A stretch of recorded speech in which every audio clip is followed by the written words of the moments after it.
지도를 한번 보시면요.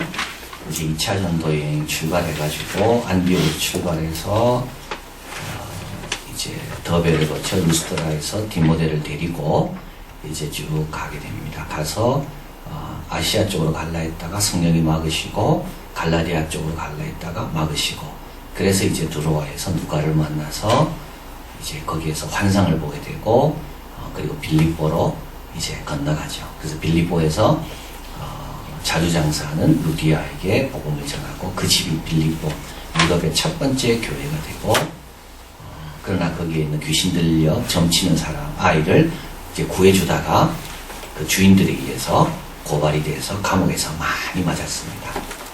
그래서 감옥에서 많이 맞고 그런데도 찬양하고 기도하는 중에 옥문이 열리고 착고가 풀리고 그리고 다시 이제 빌립보에 가서 그 루디아에 가서 그들을 격려하고 이제 밤에 떠나서 어디로 가느냐면 데살로니가로 간 겁니다.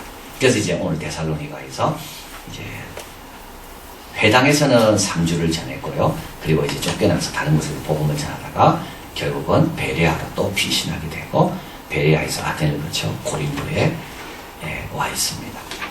이 고린도에서 이제 적은 것이 데살로니가 전서입니다. 그러니까 2차 전도 여행이 끝나기 전에 2차 전도 여행 중에 이제 서신을 적었기 때문에 사도 바울이 적은 서신 가운데 제일 먼저 적은 것이 이 데살로니가. 그러니까 여행이 아직 끝나지 않았는데 이제 그 소식을 듣고 데살로니가 교인들이 신앙생활을 잘한다. 그래서 너무 감사해서 이제 적어 보낸 것이 이 데살로니가 이제 전서입니다. 그래서 이제 1장에서는 그들의 믿음에 대해서 막 칭찬을 하고 격려하고 이렇게 세워주고 그러나 이제 2장 요걸 이제 본론이라고 봅니다.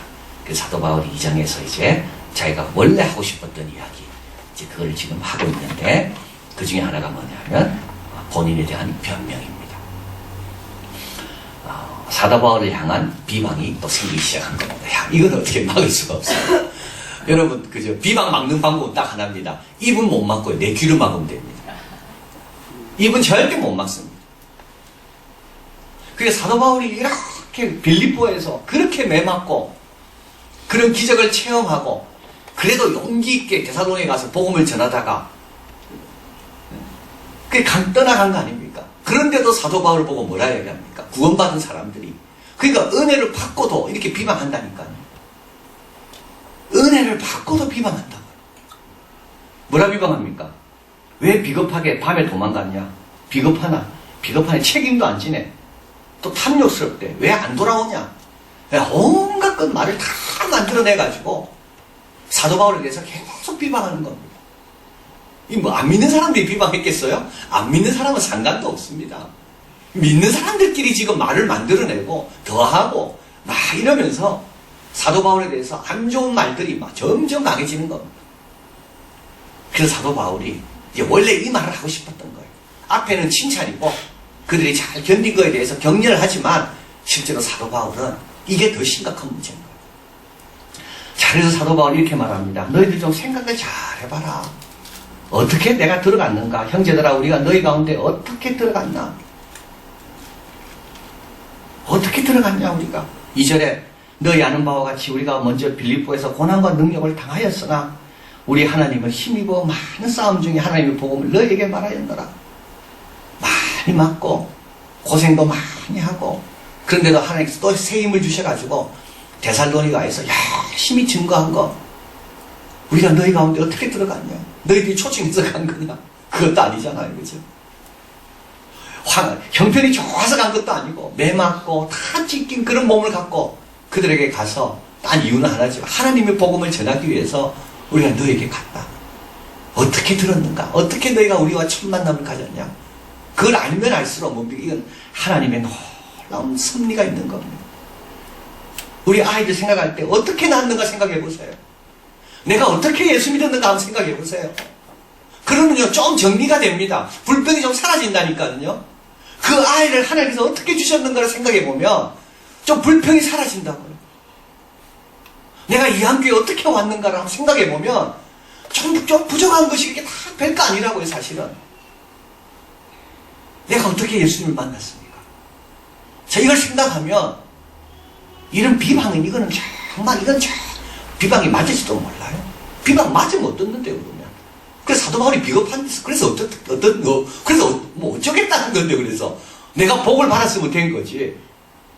그래서 사도 바울이 야간 도중하고 책임이 없다. 그러면 그게 내 신앙하고 무슨 상관이 있습니까? 나는 이제 구원을 얻었고, 이제 하나님을 만났고, 그분을 열심히 알아가면 되는데, 그것이 나의 성화와 무슨 관련이 있습니까? 근데 사람들은요, 이런 걸 너무 좋아한다. 남의 흠 이런 걸 너무 좋아한다니까요. 나와는 아무 상관없고, 그게 있어도 내 신앙과는 아무 영향도 안 미치는데도 불구하고, 꼭 내가 피해 입은 것처럼, 내가 그게 손해를 입은 것처럼. 사도 바울은 말합니다. 너희 아는 바와 같이 빌립보에서 어떤 고난과 능력을 내가 다 너에게 말했다. 이거 다 이야기했을 거예요, 사도 바울이. 옥문이 열린 것도 이야기하고. 그래서 하나님께서 이렇게 그 간수 집안도 다 구원받게 한 것도 이야기하고.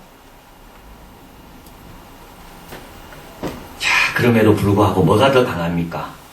비방이 훨씬 강합니다. 우리는 비방에 훨씬 약합니다. 비방의 말에 훨씬 잘 넘어갑니다. 우리는. 자, 또 두 번째 어떻게 전했는지 생각해보라 이야기합니다. 3절 우리의 권면은 간사에나 부정에 난 것이 아니요 궤에 있는 것이. 또 누가 이런 말을 했겠죠. 사도 바울은 참 간사하다. 사도 바울은 꾀가 많다. 4절 오직 하나님이 옳게 여기심을 입어 복음 전하를 부탁을 받았으니 우리가 이같이 말하면 사람을 기쁘게 하려 하며 오직 마음을 감찰하시는 하나님을 기쁘시게 하려 합니다. 사도 바울이 어떻게 전했습니까? 메시지의 내용을 전혀 흔들지 않았습니다. 메시지의 내용을 바꾸지 않았습니다. 십자가를 바꾸지 않았습니다. 십자가를 약화시키지 않았습니다. 데살로니가 사람들은 다 이방인이고 유대 전통이 없다 할지라도 사도 바울은요 십자가에 대해서 그대로 전하신 겁니다. 메시지의 목적은요 내 편을 만들고 뭐 그런 게 아니에요. 부정적이지 않아요. 부정이란 말은 나쁜 마음이 아니에요. 하나님의 백성이 되게 하는 메시지의 수단은요 간사하죠. 다 진실된 겁니다. 하나님 앞에 합당하다. 5절에 너희도 알거니와 우리가 아무 때에도 아첨의 말이나 탐심의 탈을 쓰지 아니하는 것을 하나님이 증거하시느니라. 아첨의 말이나 탐심의 탈. 아첨과 탐심은 같이 가는 거예요. 탐심이 있기 때문에 아첨하는 거 아닙니다. 아부하는 거고. 늘 조심해야 돼요. 왜 메시지를 바꿉니까? 탐심이 있으니까 메시지가 바뀌는 거지. 왜 간사한 방법을 씁니까? 탐심이 있으니까.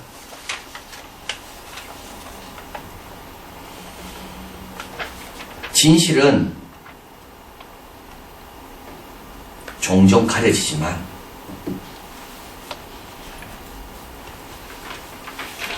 잊혀지는 일은 결코 없다는 말이 있더라고요. 사라지는 일은 결코 없다. 여러분 진실은요 종종 가려집니다.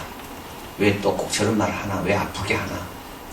그래서 사람들은 아부의 말, 아첨의 말을 더 좋아할 경우가 있습니다. 그러나 진실이 꺼지는 경우는 없습니다. 언젠가 발견하게 되면 야 그게 진실이구나. 어떻게 전했습니까? 간사, 탐심, 아첨 이런 게 아니라 하나님 앞에 합당하도록 우리가 전했다. 또 어떻게 생활했는가 생각해보라 그럽니다. 우리가 그리스도의 사도로 능히 존중할 터이나 너희에게 다른 이기든지 사람에게 영광을 붙지 아니하고 오직 우리가 너희 가운데 유순한 자가 되어 유모가 자기 자녀를 기른 것 같이. 여러분 부모는요 제일 아이들한테 무시당합니다. 그렇죠. 그게 부모 관계의 것 같아요. 딴 데 가서는요 다 예절 바르게 합니다. 그러나 부모한테는요 막 함부로 하잖아요. 그 선전 뭐 있던데요 여러분?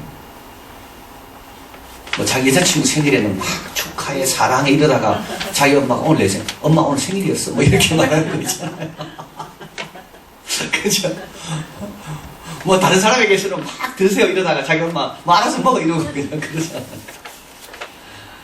여러분 이게 유순한 이게 부모의 십자가고 이게 부모가 뭐 힘이 없어서 그렇습니까? 그죠? 자식을 섬기고 사랑하니까 이렇게 낮아진 겁니다. 그래서 그런 말 듣고 그냥 참고 그냥 견디는 거죠. 이게 부모죠. 그러니까 사도 바울이 그렇게 일했다는 겁니다.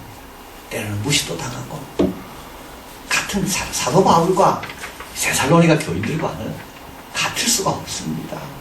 근데도 같은 줄 착각하고 말도 함부로 하고 근데도요 사랑하니까 그들과 함께 하는 거 아니겠어요? 그런 것도 다 감당하고 그래서 자녀를 기른과 같이 이 유모라는 말은 이게 그런 유모가 아니라 이 엄마를 이야기하는 겁니다. 자기 자녀를 기른 것 같이 안 했으니 우리 목숨까지 너에게 주기를 즐겨하는 조건이 없다는 거죠. 목숨까지도 즐기를 즐겨한다는 말은 우리가 조건 없이 당신들을 사랑했다 이런 뜻입니다. 그리고 아무에게도 누를 끼치지 아니하려고 밤낮으로 일하면서 너에게 하나님의 복음을 전파하였다.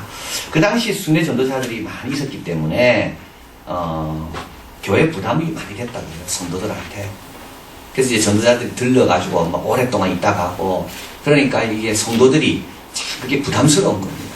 전도하러 왔다 하니까 영접은 안 할 수가 없고 영접은 해야 되겠고 근데 어떻게 보면 좀 이렇게 눈치 없는 전도자들은 가가지고 오랫동안 있고 형편도 생각하지 않고 그래서 사도 바울은 전도여행을 떠나면서 이런 다짐을 했다는 겁니다. 나는 전도를 하지만 결코 교인들에게 신세를 끼치지 않겠다. 그래서 사도 바울은 누를 끼치지 않으려고 빌립보에서도 사실 그 루디아 집에 안 들어가려고 그랬습니다. 근데 루디아가 간청하거든요. 그래서 루디아 집에 들어가게 되는데 사도 바울은 처음부터 이런 걸 봤기 때문에 나는 이제 전도하면 우리 교인들에게는 절대 배를 끼치지 않아야 되겠다. 이런 마음입니다. 그래서 밤낮으로 일하면서 자기 스스로 벌 것을 생활할 것을 이제 책임졌다는 거죠. 그 정도로 교인들을 신경 쓰고 교인들의 생활에 대해서 염려했다. 이렇게 생활했다는 것을 보여주는 겁니다. 또 너희도 아는 바와 같이 우리가 각 사람에게 아비가 자기 자녀에게 하듯 권면하고 위로하고 경계했다. 그러나 어미처럼 유순하게만 한 게 아니고요. 또 아버지처럼도 했다는 겁니다. 자, 자기 자녀이기 때문에 또 어떻게 됩니까? 다른 사람보다 더 신경 쓰는 겁니다. 여기 세 가지가 나오죠. 권면하고 지침을 주고 위로하고 격려, 용기를 주고 경계하고는 뭡니까? 계속 지침을 따르도록 강조하는 겁니다. 그러니까 지침만 주면 안 됩니다. 위로도 해주고 격려도 해줘야 됩니다. 칭찬도 해야 되는 거죠. 잘했다고 수고했다고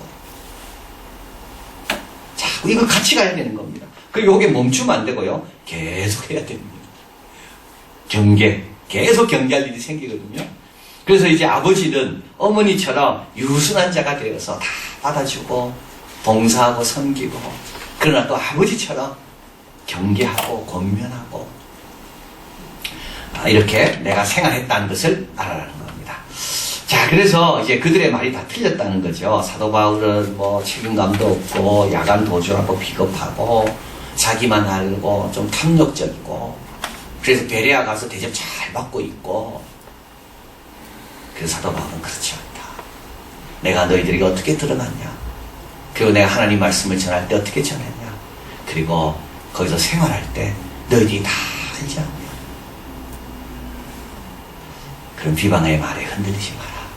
이거를 전하고 있습니다. 자, 정리를 해보면 자, 은혜를 유지하려면 두 가지입니다. 은혜를 잊어버리면 유지할 수가 없습니다. 그리고 오염돼도 안 됩니다. 항상 사탄은요 가라지를 뿌립니다. 내가 하나님께서 알곡의 은혜를 받았는데도 거기에다 뭘 뿌리고 한다고요? 가라지를 뿌린다. 가라지. 그래서 은혜 받고도요 시험에 든다니까요. 은혜 받고도 이런 몇 마디 말 들으면 야 사도 바울이 그러냐 이러면서 금방 넘어진다고요 사람이. 그래서 우리는 늘 조심해야 될 게 뭡니까? 은혜를 기억해야 되고 또 한 가지는요 오염될까 늘 깨어 있어야 됩니다.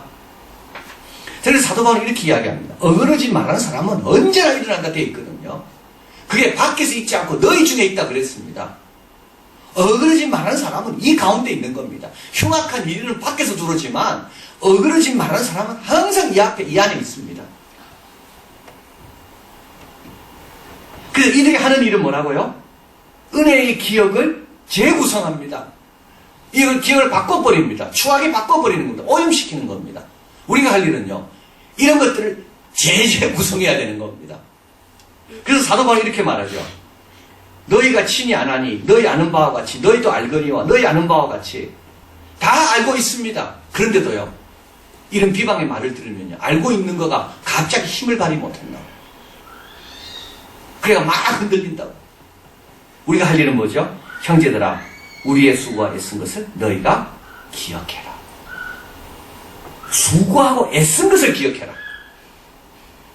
그런 말을 듣고 밤에 야간 도주했다 이런 말을 듣고 자꾸 밤에 그렇게 갔나 이런 걸 기억하지 말고 우리가 얼마나 수고하고 애썼는가를 기억해라. 기억의 제재구성인 겁니다. 이게 바로 은혜 위에 은혜입니다. 은혜 받았다고 여러분 절대 안심할 일이 아니에요.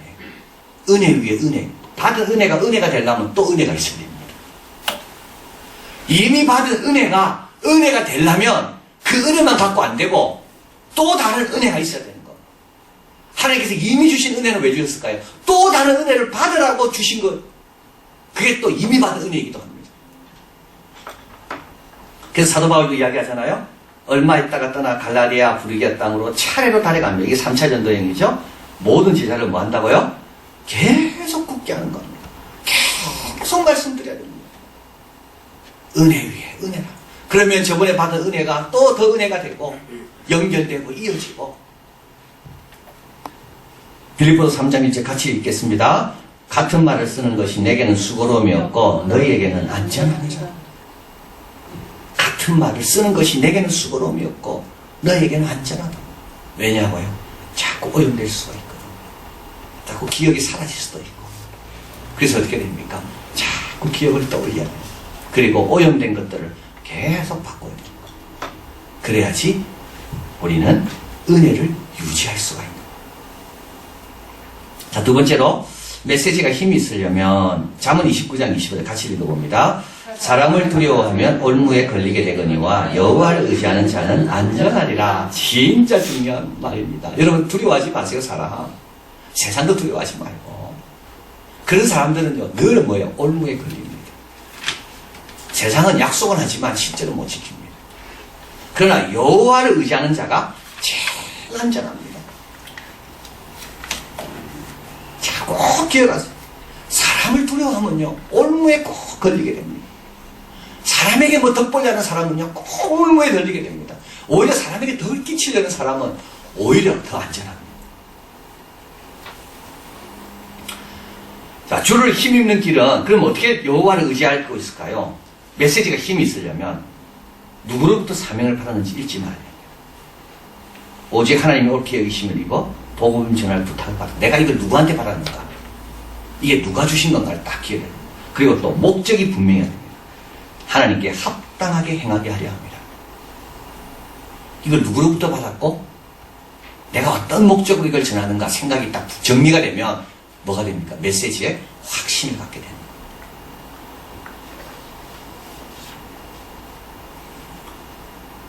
우리가 우리 자녀에게 뭘 메시지를 전해야 되잖아요. 신앙생활을 해야 돼요. 그때 하나님께서 나에게 이걸 맡기셨구나. 이러면 확신이 듭니다. 이것이 우리 자녀들이 하나님 앞에 합당한 거구나. 이 생각이 딱 들면요. 이건 확신이 듭니다. 그렇지 않으면요. 자녀 눈치 보고 세상 눈치 보고 그러면 어떻게 된다고요? 올무에 걸리게 됩니다. 그래서 이걸 우리가 정리를 쫙 늘 하고 있어야 됩니다. 이게 하나님부터 받은 거구나. 우리 자녀를 하나님께서 우리 가정에 경건의 후손을 얻기 위하여 나에게 맡기셨구나. 이걸 딱 생각하면 정리가 좀 쉽습니다. 경건의 후손이 되게 하기 위해서 하나님께서 나에게 맡기셨구나. 내가 끝까지 이 문제는 다른 거는 못해도 내가 이 문제는 내가 책임져야 되는구나. 딱 이렇게 되면 좀 달라집니다. 그리고 우리 자녀가 하나님 앞에 합당한 사람이 되고요. 그래서 이 두 가지 목적의식, 다른 목적보다 하나님 앞에 아름다운 사람이 되라. 그리고 하나님은 나에게 그 일을 위해서 하나님이 나에게 맡기셨다. 이게 늘 우리가 점검해야 될 일입니다. 그리고 자녀를 잘 양육하려면 세 가지가 있어야 됩니다. 어머니의 유순함과 아버지의 권위가 같이 있어야 됩니다. 이거는 어머니의 유순함을 막 베푸는 거죠. 아버지의 권위는요 요구하는 겁니다. 같이 있어야 됩니다. 주는 것만 가지고는 절대 안 돼요. 아이들이 받는 것만 익숙해서는 절대 안 됩니다. 아이들이요, 베푸는 것도 익숙해져야 됩니다. 그래야 온전하게 됩니다. 그러니까 부모가 주는 건 좋습니다.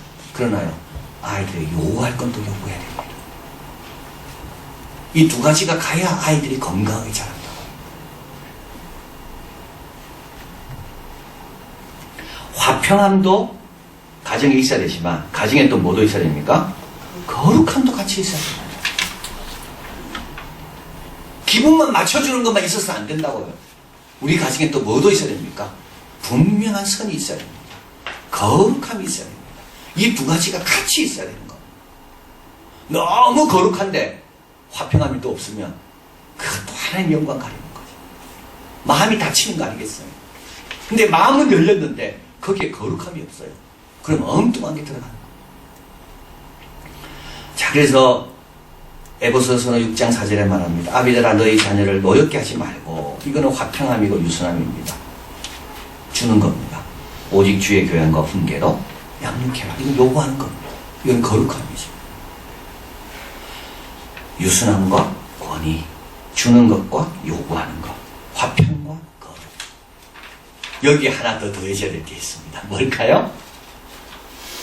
기다리는 것. 이렇게 한다고 당장 변하는가? 그러면 참 좋겠지만 이렇게 해도 안 변할 수가 있어요. 그때 우리는 기다리고 맡기고 이 수고가 헛되지 않는 줄 알고 계속 그렇게 사는 거예요. 이게 바로 인내죠. 인내로 열매맺구나.